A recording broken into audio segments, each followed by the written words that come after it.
Good morning मित्रांनो, कशा आहात सगळे? मजेत ना? तर मित्रांनो, तुमचं स्वागत आहे माझ्या यूट्यूब चॅनल सोनी की दुनियामध्ये. तर मित्रांनो, मी जात आहे आज पेरजागड इथे, कारण पेरजागडमध्ये एक गाव आहे, त्याचं नाव आहे सोलापूर. आणि ते सोलापूर गावामध्ये एक हिल टेकडी आहे.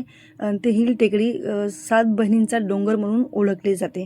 आणि त्या टेकडीवर असं खूप सारे जंगल आणि वन्य प्राणी आणि खूप सारे असे गोटे वगैरे असं पाण्यात मी कधी बघितली नाही. मी पहिल्यांदाच जात आहे. मी म्हणजे फक्त ऐकलं आहे असं, आणि असे व्हिडिओजमध्ये यूट्यूबला वगैरे बघितलं आहे हे थोडंसं सर्च मारून.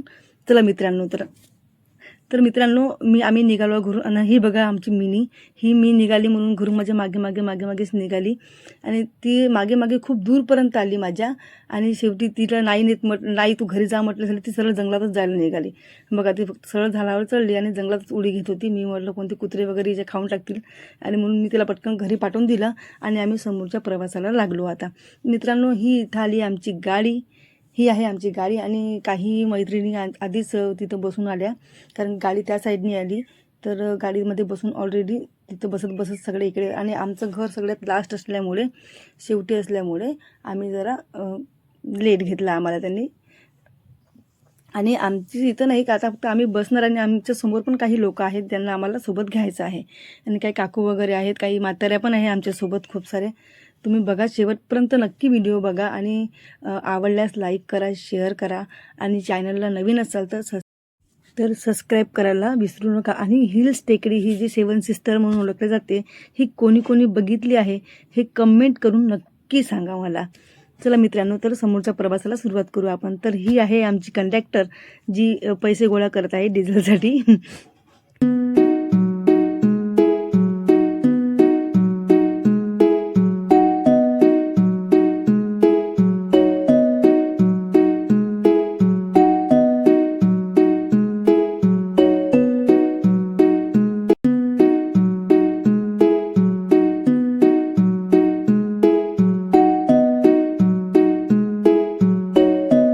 तर मित्रांनो, इथून झाला आमचा खरा प्रवास चालू. तर मित्रांनो, ह्या आईने आणली होती चॉकलेट्स आणि घरून. आणि सगळ्यांना तिने एक नाचत सगळ्यांना एक वाटलेली ती, की इतकं म्हणजे असं वाटत नव्हतं की म्हातारे आमच्यासोबत आहे.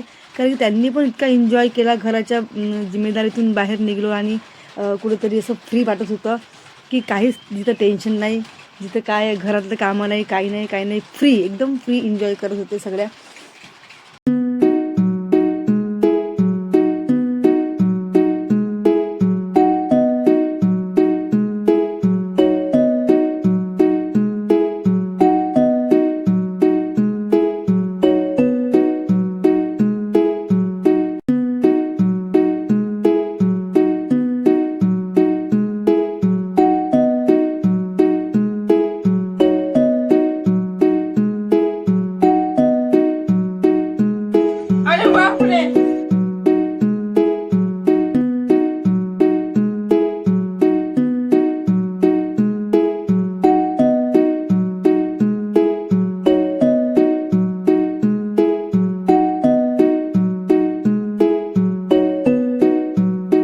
एवढं नाचून सगळे थकल्यानंतर त्यांना असं आठवले की आपण आता चहा वगैरे काही नाश्ता वगैरे घेतला पाहिजे. एवढ्या कष्टानंतर यांनी मग डिसिजन घेतलं की आता शिंदेवाईमध्ये आपण चहा पिला पाहिजे. थँक गॉड, मला असं वाटलं की यांनी नाचत पूर्ण प्रवासच करतील का काय. मग ज्यांना भूक लागली त्यांनी नाश्ता केला, ज्यांना असं वाटलं की चहा पिला पाहिजे त्यांनी चहा घेतला. थोडंसं एनर्जी, जसं चहा घेतला तसं आम्ही प्रवासाला सुरुवात केली. आणि अर्ध्या तासातच पोहोचलो पण आम्ही. मग जसं आम्ही मेन गेटमधून एंट्री घेतली आतमध्ये, बघा जिकडे तिकडे खूप जंगल झाड. आणि वर बघा किती सुंदर व्ह्यू दिसत आहे त्या डोंगराचा. आणि बघा, आता हे मेन एंट्री गेट असणार, म्हणजे तो मागचा मेन एंट्री गेट होता आणि हा आतमधला. आणि आता आम्ही इथे लावली गाडी आणि आमचे एक सेलिब्रिटी असे बाहेर निघत आहेत. आता आम्ही इथून आता पोहोचलो आणि आमचे एक सेलिब्रिटी बाहेर उतरत आहेत. आणि आता हा आमचा एक डॉन होता छोटासा आमच्यासोबत, याला घेऊन आम्हाला वर चढायचं आहे. आता माहीत नाही चालते का नाही तर. आणि आता उतरून आम्हाला जायचं होतं वरती हिल टेकडीवर.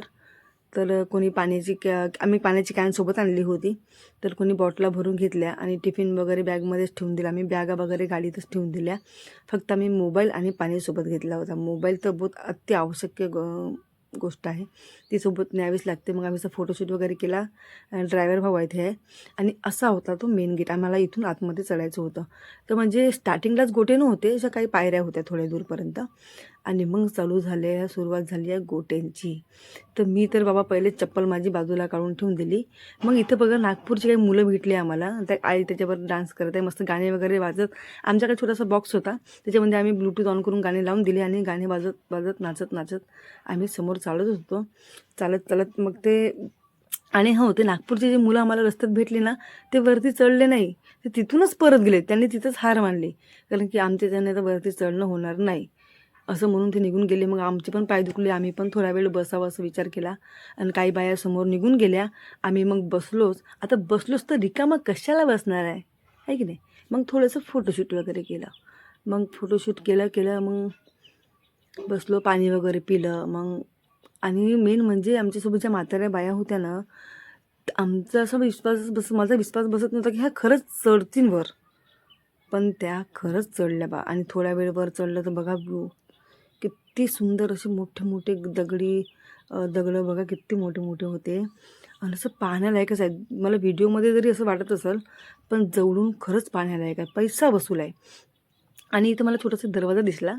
मला वाटतं काही असणार त्याच्या आतमध्ये रूम वगैरे. मग मी जाऊन बघितलं आतमध्ये, तर काही विशेष असं काही नव्हतं. खाली अशी खोल अशी रूम असल्यासारखं होतं आणि तिथे खूप पाणी कचरा वगैरे साचला होता.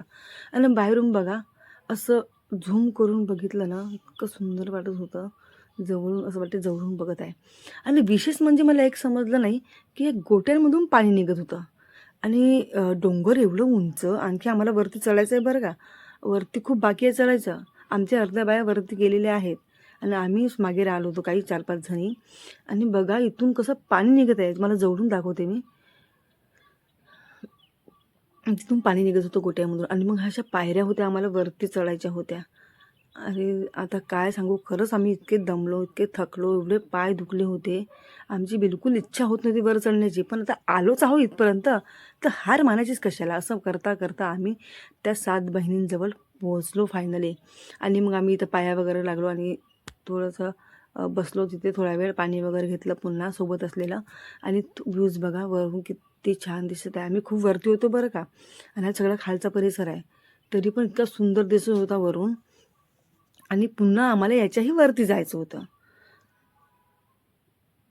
याच्याही वरती आम्हाला चढून तुम्हाला दाखवतेच मी वरती गेल्यानंतर परिसर कसा आहे वरचा. मग तिथे थोड्या वेळ बसलो आम्ही, फोटोशूट वगैरे, तिथे पण फोटो काढलो. बाहेर गेलो आणि फिरायला आणि फोटो नाही काढले, हे तर होई नाही शकता, असं होणारच नाही. त्याच्यामुळे आधी फोटोशूट नंतर फिरणे, असं करता आम्ही मग तिथे वरती चढलो. आणि हे आमची आई होती सोबत एक. ती बिचारी एवढी थकली, तिचे पाय एवढे दुखत होते, ती तर मला वर यायचंच नाही, मी आता इथंच बसतो म्हणे. तरी बिचारी आता आल्यासाठी चल म्हटलं थोडं बघून घे वरती पण. मग आम्ही तिथं थोडंसं मजा मस्ती डान्स वगैरे केला. हा बघा आम्ही हा डान्स केला. मी समोर उभी आहे, बाकी सगळे माझ्या मागे आहेत. आणि हे गाणं होतं चल छैया छैया छैया छैया, हे गाण्यावर आम्ही डान्स केला. तुम्ही मला कमेंटमध्ये सांगा कोणी चांगला डान्स केला. असं आम्ही डान्स वगैरे केला आणि मोज मस्ती झाली भरपूर. आता लागली आम्हाला भूक. मग आम्ही पटकन परतीचा प्रवास गाठला. आम्ही पटकन खाली उतरायला सुरुवात केली, कारण की आम्ही जाताना जरी थंड वातावरण होतं, पण येता वेळेस ऊन निघाली होती. आणि आम्ही इकडून जात होतो आणि तिकडनं लोक वरती जात होते आणि खूप गर्दी झाली होती. खूपच लोक जाणे करून, मुलं होते कॉलेजचे, काही फॅमिली होत्या, काही असे सहलीला आलेले लोक. आणि हे मुलं आम्हाला विचारत होते, येणारे तिकडनं, की खूप लांब आहे का अजून, पुन्हा किती वर चढायचं आहे, अशी विचारत होते. आम्ही त्यांना सांगत होतो बाबा जास्ती लांब नाही आहे, तुम्ही जाऊ शकता. कशाला उगाच खोटं सांगायचं, म्हणजे खरं सांगून त्यांना हे करायचं. जाऊन बघा वरती. फायनली आम्ही सगळ्या बाया खाली गेल्या, आम्ही दोघी तिघीच वरती होतो, कारण की ती आई माझ्यासोबत होती, तिला चालणं होत नव्हतं, तिचे पाय दुखले होते खूप. मग आम्ही कसं तरी खाली उतरलो आणि मग सरळ गाडीमध्ये बसलो. आणि गाडीत बसल्या आता भूक लागली, सगळे बोंबलत होते, पण आम्हाला जायचं होतं मुगदाई धरण. मुगदाईमध्ये जायचं होतं आता आम्ही तिथंच जेवण करणार होतो सगळे मिळून, कारण इथं टाईमपास करण्यापेक्षा तिथं जाऊन जेवलेलं बरं असं सगळ्यांचं म्हणणं होतं. त्याच्यामुळे पटकन गाडीमध्ये बसलो आणि बाहेर निघलो. आणि जास्त काही आम्ही प्रवास केला नाही. जवळजवळ पुन्हा आम्ही अर्धा तास, मला वाटतं अर्धा पाऊण तास आम्ही प्रवास केला असणार तिथून. आणि मग पुन्हा आम्ही शिंदेवाईत पुन्हा पोहोचलो आणि तिथे पुन्हा आम्ही चहा वगैरे घेतला. तिथं जिथं आम्ही येताना चहा घेतला तिथं चहा वगैरे पिऊन आम्ही पुन्हा मग समोरच्या प्रवासाला सुरुवात केली, ते म्हणजे मुगदाई धरणला. मग मुगदाई धरणला आम्ही पोहोचलो, पण अर्धा पाऊण तासात आम्ही मुगदाई धरणला पोहोचलो. आणि इथे पण एवढी गर्दी होती. मग गाडी वगैरे पार्किंगला लावली त्या भावनी आणि पहिले जेवण करायला बसलो. आणि जसे डब्बे उघडले तसे बंदरांनी हमला केला. काही एका पोळ्याच उचलून घेऊन पळाला बंदर. आणि बघतो तो काय यार, इथे पण तेच हाल, इथे पण गोटे, तोच रस्ता, तेच वरती चढायचं आहे पुन्हा. तर आमच्यामध्ये दोघीजणी होत्या म्हाताऱ्या, ते दोन आई होत्या. त्यांनी खालीच बसल्या, त्यांनी वरती आल्याच नाही आमच्यासोबत. ते बोलले की आता आमच्यानं चढणं होणार नाही. मी बोलले ठीक आहे. मग आम्ही म्हटलं त्यांना बसून जा इथं खालीच, तुम्ही वरती नका येऊ, आता तुमच्यानं चालणं होणार नाही, उगाच पाय दुखवू नका. मग आम्हीच गेलो सगळ्या. जाऊन बघ, इथं पण छान असं खूप गर्दी होती. इथं पण खूप गर्दी, खूपच कॉलेजचे मुलं, काही फॅमिली, खूप सारे लोक होते. मजा मस्ती चालू होती. आणि वरती बघा किती सुंदर असं पाणी पडत होतं वरून.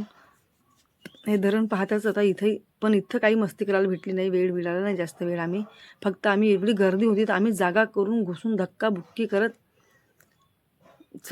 गेलो वरती आणि एन्जॉय केला. जास्त वेळ न थांबता आम्ही थोडक्यातच आम्ही निपटवलं.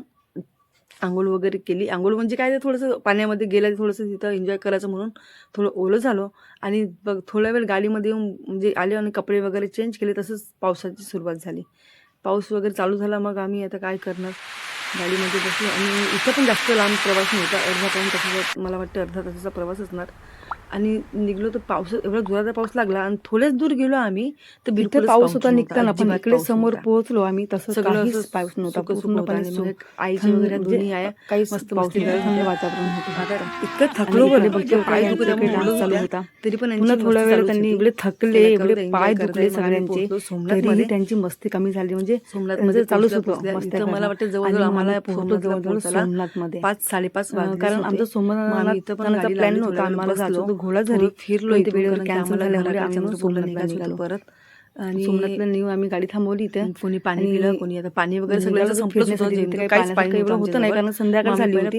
कारण तिथून आम्ही 4ला निघालो आणि इथे पोहोचेपर्यंत आम्हाला 5-5:30 झालेच होते. संध्याकाळ झाली होती जयंती होता खूप. आणि ते बघितलं आणि समोर गेलो, नंदीचं दर्शन झालं. आणि मी सन 2000 मध्ये या सोमनाथला गेली होती लग्नाच्या आम्ही. फक्त फिरलो, काहीच करणार, पाण्यासारखं खूपच छान झालं. आधी असणार तरी पण ती वेळ नव्हती पाहण्याची तिकडे सोमनाथला जाण्याची. मग आम्ही फिरलो थोडंसं, काही जणांनी पूजा केली. पहिल्यांदा बघितलं तेव्हा काही होतं नाही, आणि पूजा वगैरे केली. मग पाण्याचा धबधबा होता, पाणी वगैरे, पाणी पिलं, फिरले मी पण. आणि मग थोडंसं इकडे पाण्यासारखं वाटलं, थोडंसं काहीतरी. मला वाटलं काही नसणार, पाण्यासारखं वाटलंच नाही मला, कारण खूप वर्ष आधी गेलेली. त्यांनी 2000 मध्ये गेली जाऊन संध्याकाळची वेळ आहे, तेव्हापासून मी तिथे गेली नाही. आणि खूप आता वगैरे आधीसारखं राहिलं नाही, खूप बदल झाला, याच्यामध्ये बदल झालाय. वरती जायचं नाही असं आधीच सांगितलं. खूप वर्षानंतर गेली, त्याच्यामुळे मला काही आठवत नाही. तिथं बघतो काय वाघोबाला भाग दिसला होता. मला खरंच असं काय पा, मी त्याला झूम करून बघितलं, चांगलं ही मूर्ती बनवलेली आहे. इथं पण छान वाटलं वातावरण, पण इथे पण आम्हाला बसायलाच नाही मिळालं जास्त. फक्त बघितलं, 5-10 मिनिटं फिरलो आम्ही, तर बस एवढं. मी मागच्या साईडला बघितलं आणि थोडेसे फोटो वगैरे काढले तिथं मागच्या साईड बसून वाटत होतं. आणि बस आम्ही लगेच काही लोक परत निघालो, म्हणजे काही जेंट्स, कारण संध्याकाळ झाली होती आणि घराकडे जाणे पण फोटोशूट चालू होते. तिथून निघेपर्यंत आम्हाला घरी पोहोचेपर्यंत तोच टाइम. आम्ही 4-5 जणी समोर गेलो फोटो काढायसाठी म्हणून, घरी जायचं मागूनच आवाज येतो लवकर या, कारण समोर जाऊ टाइमपास न करता, कारण सगळे नाही आलेल्या होत्या. आम्ही फक्त 4-5 जणी वरती गेलो, फोटो घेतला. आम्हाला निघायचं आहे म्हणून वेळ होता, पटकन आम्ही बाहेर निघलो आणि गाडीमध्ये बस चालू झाला आमचा. आम्ही निघलो आता चंद्रपूरकडे. आणि मग लोहाऱ्यामध्ये येऊन आम्ही जेवण वगैरे केलं, मस्तपैकी बिर्याणी वगैरे खाल्ली, सगळ्यांनी मिळून जेवण केलं. आणि आम्ही घराचा रस्ता चंद्रपूरला परत निघालो. तर मित्रांनो, तुम्हाला हा माझा व्हिडिओ कसा वाटला तर नक्की कमेंटमधून सांगा मला. आणि लाईक करून शेअर करायला विसरू नका. धन्यवाद.